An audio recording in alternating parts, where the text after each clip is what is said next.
السلام عليكم. كأس العالم 2022 في قطر في قلب الخليج العربي في قارة آسيا. البطولة الرياضية الأهم والأشهر على مستوى العالم بيشترك فيها 32 دولة مقسمين على 8 مجموعات. في ناس بيكون عندها فضول وحب معرفة أين تقع هذه الدولة أو تلك على خريطة العالم، وده اللي هنعرفه بسرعة في الفيديو ده. المجموعة الأولى فيها قطر وعاصمتها الدوحة، هولندا وعاصمتها أمستردام، والإكوادور من أمريكا الجنوبية وعاصمتها كيتو، والسنغال وعاصمتها دكار. المجموعة التانية فيها إنجلترا وعاصمتها لندن، وويلز وعاصمتها كارديف، وإيران وعاصمتها طهران، وأمريكا وعاصمتها واشنطن.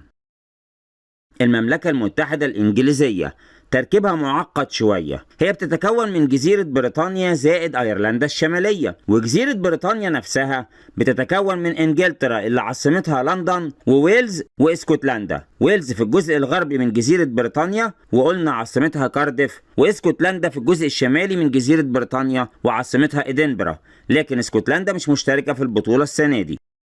المجموعة الثالثة فيها بولندا وعاصمتها وارسو، والمملكة العربية السعودية وعاصمتها الرياض، والأرجنتين وعاصمتها بوينس آيرس، والمكسيك وعاصمتها مكسيكو سيتي. المجموعة الرابعة فيها تونس وعاصمتها تونس، فرنسا وعاصمتها باريس، الدنمارك وعاصمتها كوبنهاجن، أستراليا وعاصمتها سيدني. المجموعة الخامسة فيها ألمانيا وعاصمتها برلين، وإسبانيا وعاصمتها مدريد، وكوستاريكا الموجودة في أمريكا الوسطى اللاتينية وعاصمتها سان خوسيه، واليابان وعاصمتها طوكيو.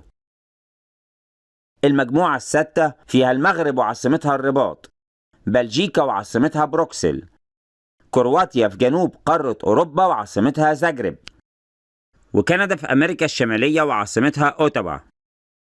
المجموعة السابعة فيها الكاميرون وعاصمتها ياوندي، والبرازيل وعاصمتها برازيليا، وسويسرا من قلب أوروبا وعاصمتها بيرن، وصربيا وعاصمتها بلجراد.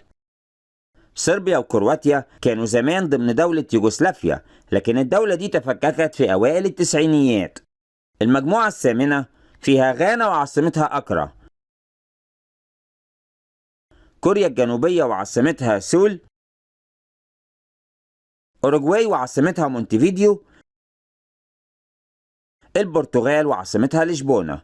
من فضلك اضغط لايك واشترك في القناة، ونتمنى نشوف المنتخبات العربية في مراكز متقدمة، ويا رب يفوزوا بكل المباريات. شكرا والسلام عليكم ورحمة الله وبركاته.